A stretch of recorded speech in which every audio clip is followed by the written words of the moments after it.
Would we ever get to see Kamla 2? I mean, realistically, Have you ever avoided labeling your game as Indian? why does anyone care where the game is built, honestly? यार 400 रुपए का भी game बन रहा है, it's a bit too much. 200 का होना चाहिए. Do you think Indian gamers are ready to pay for games that are being made?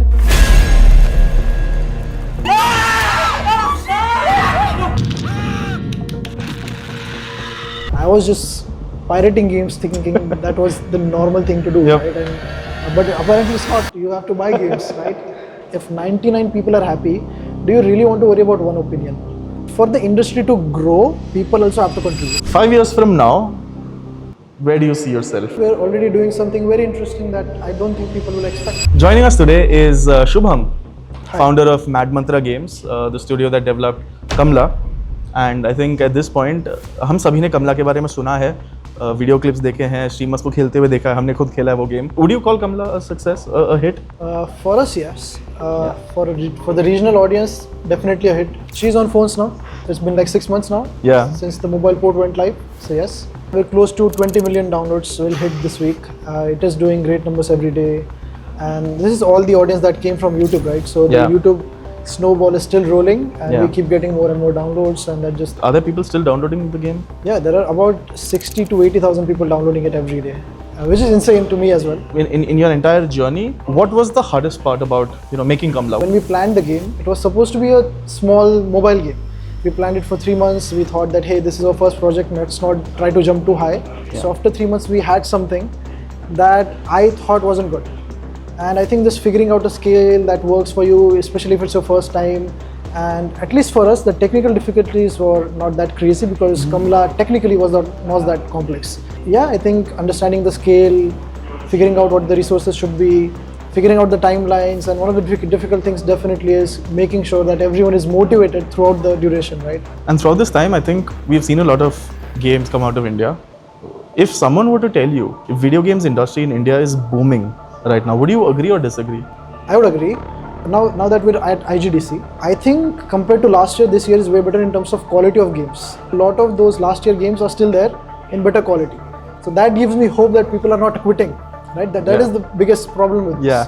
Yeah. And if enough people keep pushing their projects for multiple years and the average quality per game increases in PC console in India, I think we are in for a good future. I think in 5 years, we're going to start seeing really huge high-scale quality games from India. When you were making Kamla, Yeah. was there a moment where you thought of just quitting, realizing maybe it's not going to work out, and just did you ever want to quit? No, honestly, I don't think I had the option of failure at that time. Right? So quitting means failure. I was working a full-time job, right? I was paying from my salaries, but I was hoping that just works out. And why don't I just finish this, learn from this, and even if we fail, we just move on with the next project. What's one truth about the Indian game dev industry that you think outsiders wouldn't believe? We can do a lot in a lot less. I think Indians in general, we are used to the rush that is there in this country. Right? Yeah. And we just run through things. Once we learn, we take over. Eventually, I feel like we'll be the ones making the games faster than anyone else, and there will be more output from India than anyone else. I think we'll eventually overtake China. I'm pretty sure. In India, we have learned to rush through it. There is a problem. Fuck it, we'll figure it out. I don't know if we can say fuck here, but You can go for it. fuck it, we'll figure it out. Right? So that's what we do here. I think one of the biggest problems that people have when making a game is money. Finding money for it, and once you have money or once you have a game, spending money to market your game outside. So how has your experience been dealing with publishers and investors? So for Kamla, we didn't really have a lot of conversations with publishers or investors, right? For me, it was me trying to prove something to the market that, hey, we can do things like these. These will be regional games, but they can work. They can make you money, right? For publishers, it matters a lot that a game can scale globally. Yeah. So for us, I think now is the time for us to really talk to publishers, right? We're kind of figuring out our next game now. And times like this, yes, publishers, please reach out. Right? Realistically, would we ever get to see Kamla 2 or something like that? I mean, realistically, eventually, yes. For gamers, Yeah. eventually what matters is जो final product आता है, is it good? Is it worth playing? Is it worth paying? money for. True, and I do think that also needs to be a change a little bit in India, especially, right? When someone says, "Hey, this is a really small game. I want it to be 100 rupees." Now, what they don't understand is, I can't sell you that for 100 rupees. Maybe EA can, because their core audience is that huge. Yeah. I am making it only for you. You don't eat it, I'm out. We cover so many games that are being made in India, and one of the most important things is, यार 400 रुपए का भी game बन रहा है. It's a bit too much. 200 का होना चाहिए. Even with Kamla, you face the same sort of audience response? Yes, but I expected it is, right? When someone is scrolling Steam and they see, let's say, Witcher for 300 rupees, and then they see Kamla for 400, they will feel like, hey, am I getting scammed here? Right? Like, they're not really thinking what went into the development. They don't have to, honestly. That is not their job. But I think for the industry to grow, people also have to contribute. Every large industry anywhere in the world, Europe or West or China, right? When they started doing games, all of them were indie. And then you eventually grow to this giant who can sell to the world on a smaller price tag. We want to drop the price to like 50 rupees, right? We want to do that. And when we launched on mobile, we realized that most of our audience is like really young kids. Now they can't go to their parents and say, hey, I want to remove ads in this game, right? And that becomes a difficult problem and a layer for us to solve. Yeah. So naturally we realized that, hey, maybe like 40 rupees, I think it was the starting price. Yeah. Maybe it's too much. Yeah. Let's drop it down. So I think right now it's 20 something. Yeah. And I think that is very fair price, honestly. Let's be honest, we are a poor country. But I think that's why we made the game free, right?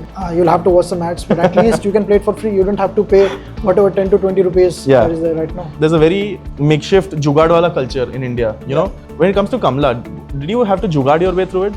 Honestly, yes. So one thing we did in the design is planned mechanics that are not expensive to make. That someone who's new to code can make. Okay. Planned an art style that doesn't have to have a lot of complex structure. We kept it simple in terms of complexity. I would just hope that people get out of this bubble of playing competitive games all the time. I'm not saying it's bad, I play too much Dota. I've played too much Dota, right? But I think there are games like CS, Dota, Valorant. Yeah. I don't know, Free Fire, BGMI, all good games. Yeah. But that takes a lot of time from the player. And one good thing that is still happening from these games is people are learning to spend because of skins. They're like, let me buy this, I don't know, flashy gun that I can shoot the same bullets with. And then they'll learn how to pay for games, right? And I think that can eventually shift to them getting bored from that game, maybe buying more single player games. So buying skins in games is fine as long as you purchase single player games like Kamla. Yes. Have you ever avoided labeling your game as Indian to appeal to international players? If you say that your game is good because it's an Indian game, then that approach will never work out of India. I'm not saying it will work inside India as well. Okay. But why does anyone care where the game is built, honestly? Unless it's a very specific type of game. If you're someone who's sitting there playing, I don't know, Spider-Man, God of War, all these top tier PS5 games, you see a random game, the only motive had is like, oh, we are an Indian studio making an Indian game.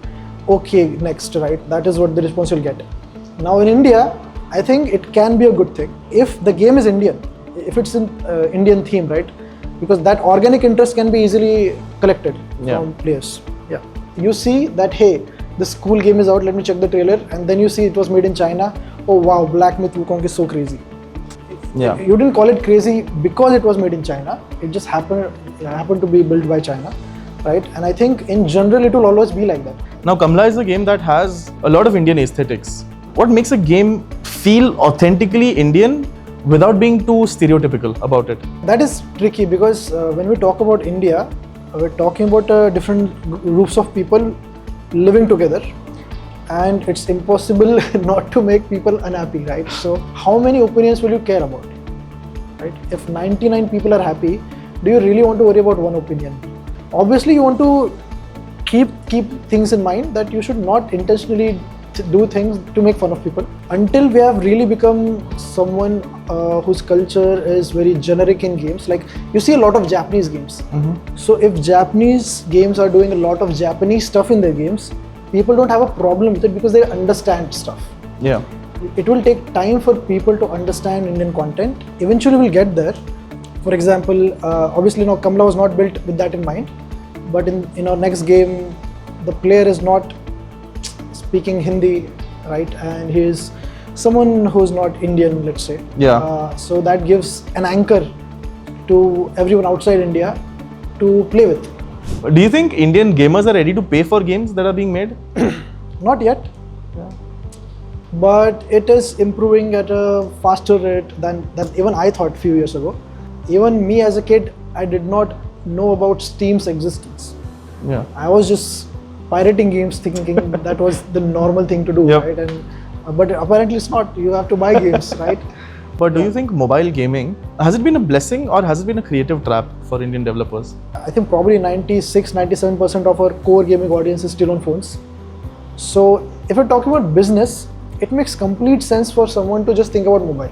But for the industry to grow, passionate people will make PC console projects, and that will at least hopefully change the numbers in the coming future. If big YouTubers explore more genres, play more games, that creates interest in their audience, and eventually that audience will look for games to buy, and organic interest will be there to increase the market for non-multiplayer games basically. Have any of the creators reached out to you after playing your game saying, we really enjoyed playing your game or something? Yeah, a few did. I mean, obviously the biggest one I remember is Carry Minati. We have spoke, and when things like that happen, I realized there is actually a lot of interest from people like these to play a lot of games like this and maybe eventually get involved as well. But obviously when the audience is way more attracted to, let's say, Minecraft and GTA, they will do that. They will make more content on that because that is also what works for them. I just met Gamer Fleet last week. Yeah. And I was so happy to see genuine interest from him that what the next game is, right? And he's a fun guy though, Gamer Fleet. Yeah, super fun to talk to. Very interesting guy. And he was genuinely interested in checking out what our next game is. But we showed him some stuff, right? And people like that will also be a big factor in increasing the overall PC console market here. Do you think there's a big sort of gap between what can be done and what is expected of game developers in India? I think if we're talking about expectations from the Indian audience, then yes. So somehow we do have this mismatch between audience and the industry, where the PC console audience wants us to make maybe, I don't know, Spider-Man or something, which you can't do right now. Yeah. Maybe I'm wrong, but that's what I feel like when I look around in comments or something. Overall, outside India, I don't think that is the case. I think people just wait for what comes out, whatever the scale may be. They do want your game to be very good in that scale though, right? If you sell a game that is worth $3, they're not going to compare it to $30 worth of game. 5 years from now, where do you see yourself as a game developer? I see hopefully with at least 2 more games coming out, and third one announced. Yeah. Okay. And I see hopefully both of them also worked. Wouldn't that be nice? That would be great. Yes. But apart from games, would you ever want to venture into other art forms? Yes, we do have something really interesting happening in the back end that we can't talk about right now. But yeah, we're already doing something very interesting that I don't think people will expect. Interesting. I am looking forward to it whenever it does come out. You will definitely look forward to it. So the next game is also another horror game. We are still in India. This game is set in India. So we also want to make sure that the core audience that built the studio, right, that is always happy with what we put out. And I understand that a lot of them do want something that is more relatable, very regional, and they're supporting that. So we'll make them happy. But this time we are going to go a little global. Like I said previously, right, our player character is not going to be Indian or something like that, right? And the game is a bit too much ambitious maybe right now. So I'm, we're prototyping things. We're building a lot of mechanics.